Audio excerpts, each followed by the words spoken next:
महाराज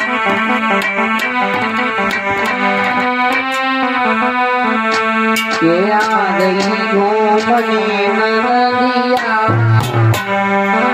बाबुल की नदिया आ गई घूमने नदिया बाबुल की नदिया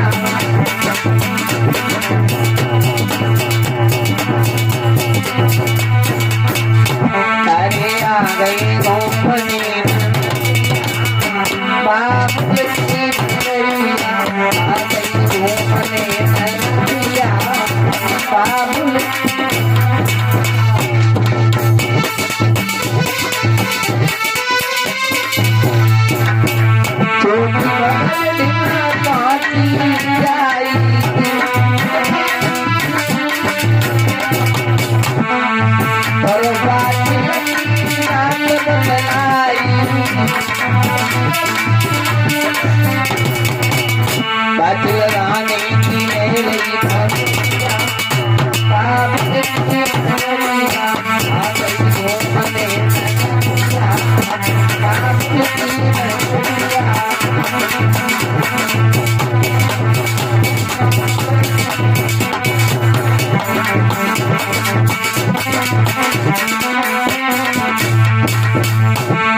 छबिल्ले पहुंची है।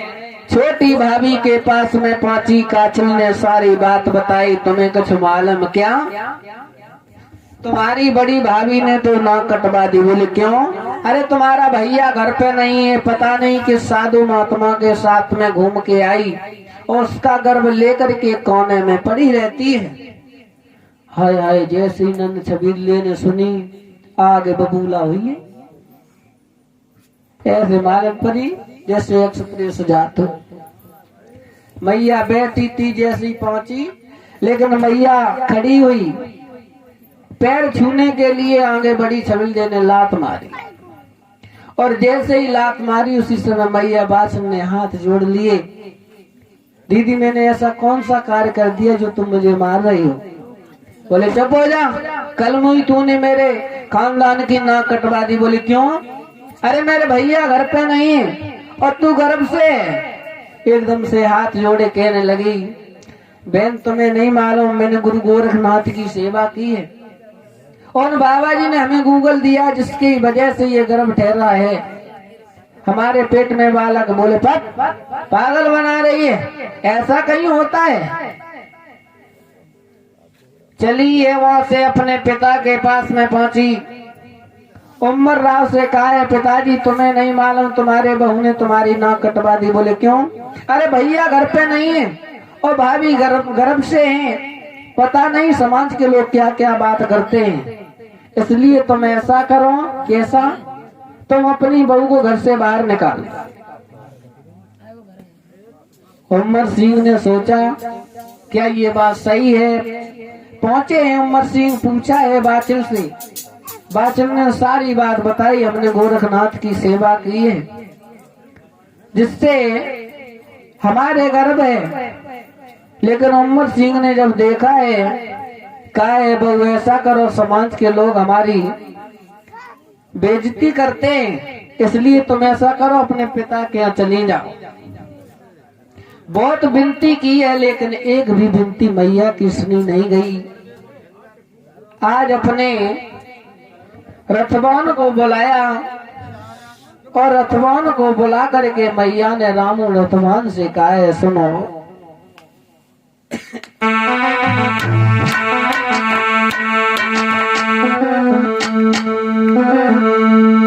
अरे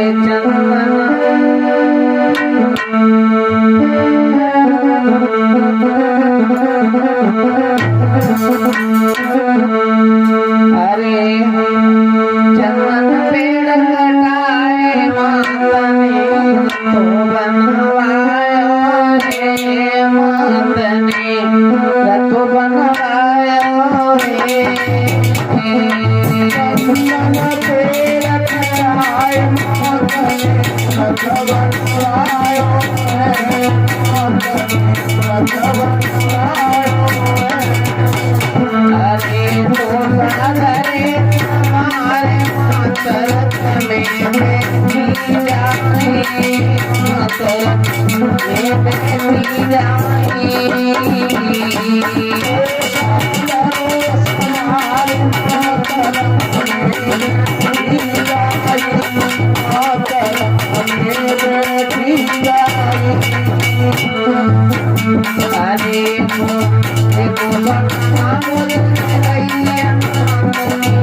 मैया रथ में बैठ करके चली है। मैया के रथ की घोर पाताल में पहुंची, पाताल लोक में पास सकते हैं।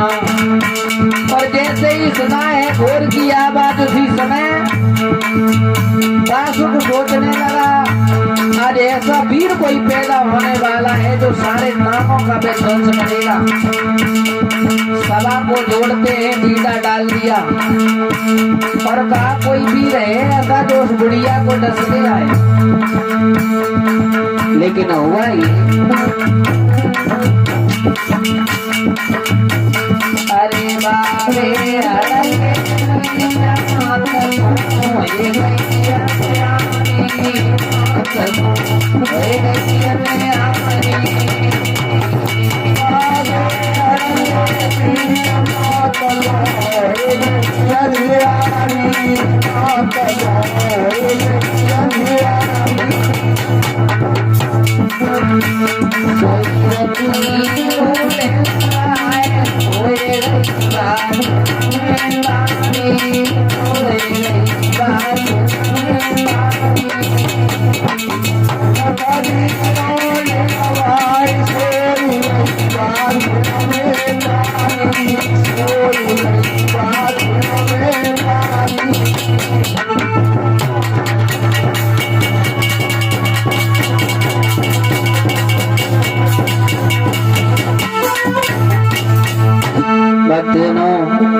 भैया एक वन नहीं तीसरे बियाबान जंगल में पहुंचती है जिस वन का नाम है ओखा वन।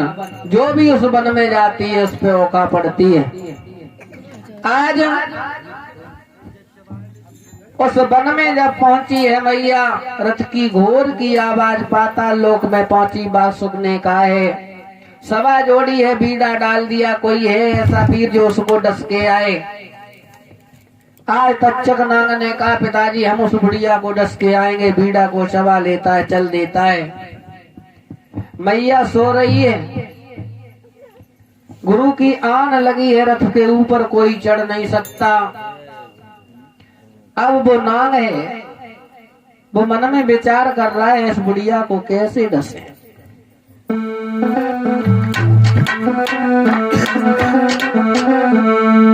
अरे रथ लागी गुरु की आने नाग मोराओ नरानो रे नाग मोराओ नरानो रे रवि गुरु की आने नाग मोराओ नरानो रे नाग मोराओ नरानो चादर से चढ़ गए से चढ़ गए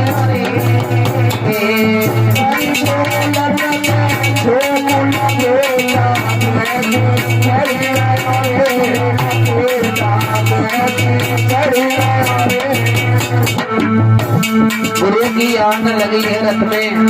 नाम सोच रहा है, एक छोट लटक रहा है मैया का, उसी पे लपेटा देकर के रथ के ऊपर चढ़ गया।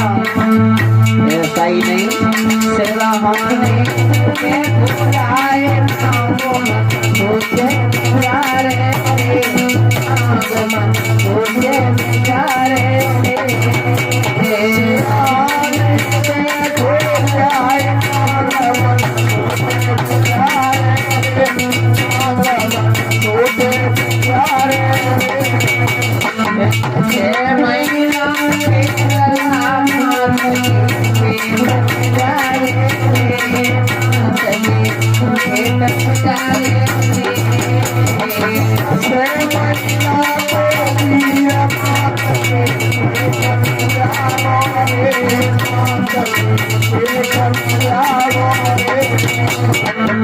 तो घात लगाए हैं मैया को डसने के लिए, लेकिन जारवीर महाराज पेट में जागे और मन में विचार किया है ये नाग डसने के लिए आया है।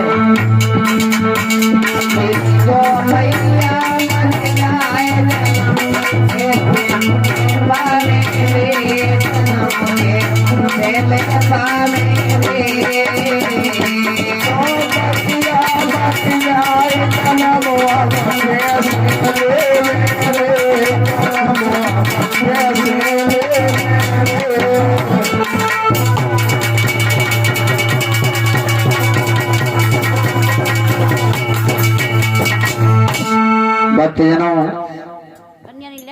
तक्षक नाग जो है सराहने बैठ गया। जारवीर महाराज जाग जाते हैं। तक्षक को देखा है, उसी समय वो नाग जो है वो सोच रहा है ऐसी जगह पर खाया जाए, बुढ़िया खत्म हो जाए। लेकिन अब जारवीर महाराज मैया को जमाई लेते हैं और जैसे ही जमाई आती है मुंह खुलता है, उसी समय वो तक्षक नाग मैया की जीभ में डस लेता है। और जब जीभ में डस लेता है, जारवीर महाराज कहने लगे तक्षक तुमने मेरी मैया को डस लिया, अब तुम घर के लिए चले जाओ। इतनी शक्ति नहीं रही जो रस से नीचे उतर जाए। कहने लगे महाराज हमारे अंदर इतनी सामर्थ्य नहीं है जो हम रस से नीचे उतर जाएं, हम घर जाएं कैसे? बोले नहीं सामर्थ्य है तो जहाँ पर तुमने डसा है मैया को वहीं पर मुंह लगा करके अपना जहर वापस ले लो और घर चले जाओ। कहा ठीक है। जैसे ही मैया मुंह खोलती है वो जहर वापस लेता है तक्षक नाग, और वापस लेने के बाद में रस से नीचे उतर जाता है। मन में विचार करता है मैंने तो बीड़ा चबाया है, लोग कहेंगे क्या मुझसे, अब हम कैसे सभा में जाकर के मुंह दिखाएं। तो आज मन में विचार किया बुढ़िया तो सो रही है, चलो इनके बैलों को डस लेते, जब बैल मर जाएंगे तो बुढ़िया वैसे ही मर जाएगी। आज आगे बढ़े और आगे बढ़ करके बैलों को डस दिया, और जब बैलों को डसा बैल जो है खत्म हो जाते हैं। सुबह हुआ है, मैया जगी, और जब जगी है बैलों के पास में गई, बैल मरे हुए देखे तो मैया बुरी तरीका से रोने लगी। है गोरखनाथ गाली देने लगी मैया, अरे तुम मरियो गोरखनाथ रे, गजब तो है गौरी।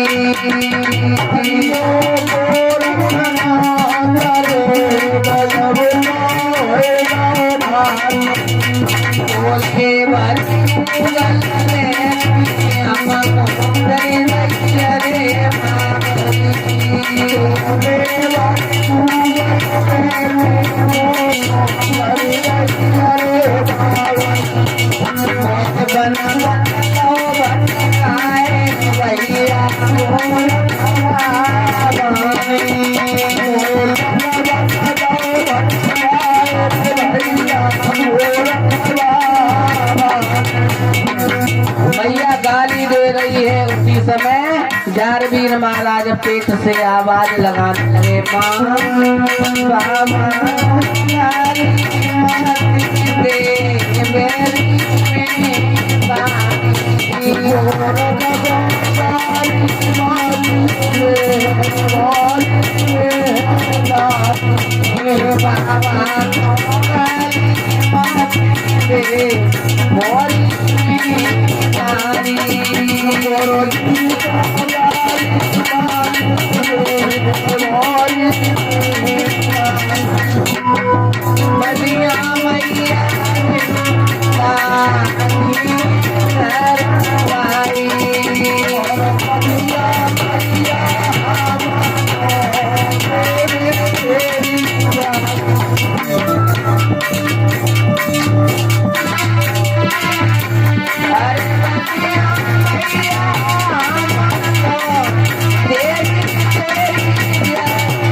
गाली दे रही थी। जारवीर महाराज कहने लगे मेरे गुरु को गाली न दो। नहीं गाली न दी तो क्या करें, आरती उतारे। जवाब दिया है मैया तुम्हारी बदियां मर गई, हम जिंदा कर दे। सुई मैया कौन लगी तो कर दे लला, की ऐसे थोड़ी कर दे लला।